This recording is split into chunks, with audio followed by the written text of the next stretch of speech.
আউটসোর্সিংয়ের ইনকামটা কীভাবে শুরু হয় এবং কীভাবে ধীরে ধীরে বাড়তে থাকে এটা বোঝানোর জন্য আমি কিছু স্টুডেন্টের ব্যাংক স্টেটমেন্ট দেখাচ্ছি। মানে আমাদের কিছু স্টুডেন্টের ব্যাংক স্টেটমেন্ট, আউটসোর্সিংয়ের ইনকাম আমাদের স্টুডেন্টের ব্যাংক অ্যাকাউন্টে জমা হওয়ার পরে দেন ব্যাংক থেকে স্টেটমেন্ট নিয়ে দেখানো হলো। তো দেখুন,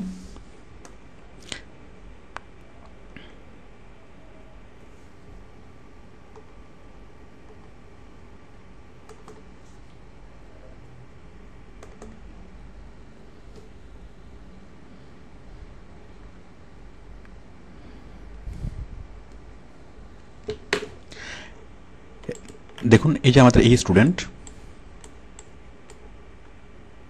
এই যে কাজী মাহিবুর রহমান, এটা হচ্ছে মিউচুয়াল ট্রাস্ট ব্যাংকের স্টেটমেন্ট, খাতুনগঞ্জ ব্রাঞ্চ। তো দেখুন কাজী মাহিবুর রহমান আমাদের স্টুডেন্ট, ও যখন আউটসোর্সিং শুরু করছিল এই যে 1/4/2013 মানে এপ্রিল মাসে, গত বছরের এপ্রিল মাসে। তাহলে এই যে এফআর মানে ফরেন রেমিটেন্স, এফআর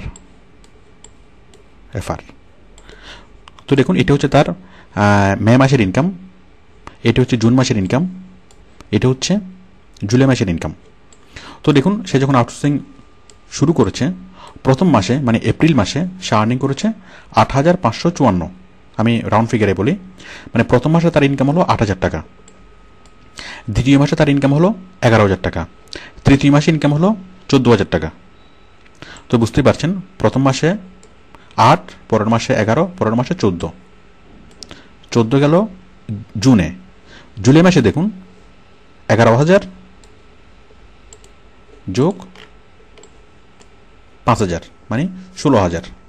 তার মানে প্রথম মাসে ইনকাম করেছে 8,000, দ্বিতীয় মাসে 11,000, তৃতীয় মাসে 14,000 এবং চতুর্থ মাসে 16,000। সে কিন্তু কাজের সময় বাড়াচ্ছে না, সময় কিন্তু সেম। সে যদি ডেলি 2 ঘন্টা করে কাজ করে থাকে, সে 2 ঘন্টা করেই কাজ করছে, কিন্তু তার রেটটা বাড়ছে। তো আশা করি বুঝতে পারছেন যে এটা কীভাবে বাড়ে।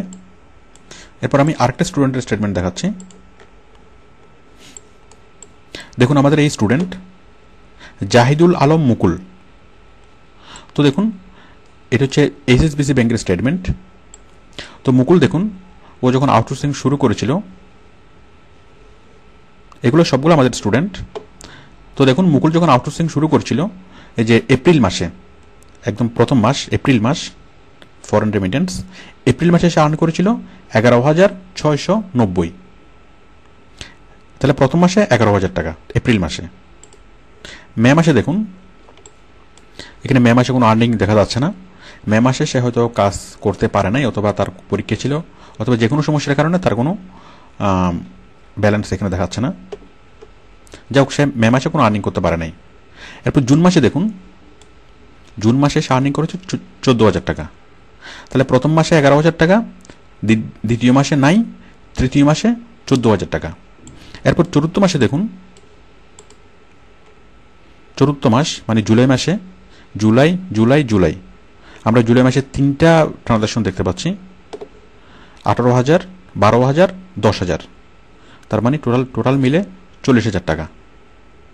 তো বুঝতেই পারছেন যে তৃতীয় মাসে তার আর্নিং হয়েছে 40,000 টাকা। তো প্রথম মাসে 11, দ্বিতীয় মাসে 9, তৃতীয় মাসে 14 এবং চতুর্থ মাসে 40, এবং এভাবেই স্যালারিটা বাড়তে থাকে। এখানে আরও অনেকগুলো স্টেটমেন্ট আছে, আমি জাস্ট কয়েকটা দেখাচ্ছি। তো দেখুন আমাদের একটা স্টুডেন্ট মারুফা আহমেদ, ও মাত্র ইন্টার পাস করে অনার্সে এডমিশন নিয়েছে, মাত্র ইন্টার পাস একটা মেয়ে। তো দেখুন তার ব্যাংক স্টেটমেন্টটা, এই যে মারুফা আহমেদ, আবেদন ভবন। যাই হোক, এই যে এটা হচ্ছে পূবালী ব্যাংকের স্টেটমেন্ট। এই যে মারুফা আহমেদের 2টা ট্রানজাকশন দেখা যাচ্ছে, 8/5/2013 ফরেন এক্সচেঞ্জ 27,000 টাকা, 27/5/2013 ফরেন এক্সচেঞ্জ 32,000 টাকা। মানে 8/5 মে মাসের 8 তারিখ 27,000 টাকা, মে মাসের 27 তারিখ 32,000 টাকা। তার মানে মাত্র 15 দিনের মধ্যে তারা ইনকাম হলো কত? প্রায় 60,000 টাকা। তাহলে মাসে তার ইনকাম কত? প্রায় 1 লাখ টাকার উপরে। তো বুঝতে পারছেন যে আউটসোর্সিং করে মাসে 1 লাখ টাকার উপরে খুব সহজে ইনকাম করা যায়। এখন এই 1 লাখ টাকা টাকার অঙ্কে মনে হবে অনেক বেশি টাকা, কিন্তু আসলে ডলারের অঙ্কে একদমই কম। মানে ওরা আমাদেরকে কমই পে করে, বাট টাকাটা যখন ডলার থেকে যখন টাকাতে কনভার্ট হয়ে যায় তখন সেটা আকারে বড় হয়ে যায়। তো আউটসোর্সিংয়ের ইনকামটা যদি আপনি আমাদের দেশের ইনকামের সাথে কম্পেয়ার করেন হবে না, কারণ আমাদের দেশে পেমেন্ট হয় টাকা দিয়ে, আর আউটসোর্সিংয়ের ইনকাম পেমেন্ট হয় ডলার দিয়ে। এক্ষেত্রে ডলারের দাম যত বাড়বে তত আমাদের ইনকামটা বেশি হয়। তো আমাদের ওয়েবসাইটে এই ধরনের প্রচুর স্টেটমেন্ট দেওয়া আছে, আপনি সবগুলো স্টেটমেন্ট দেখতে পারবেন এবং সবগুলা সংশ্লিষ্ট ব্যাংক থেকে আপনি স্টেটমেন্টগুলো যাচাইও করতে পারবেন।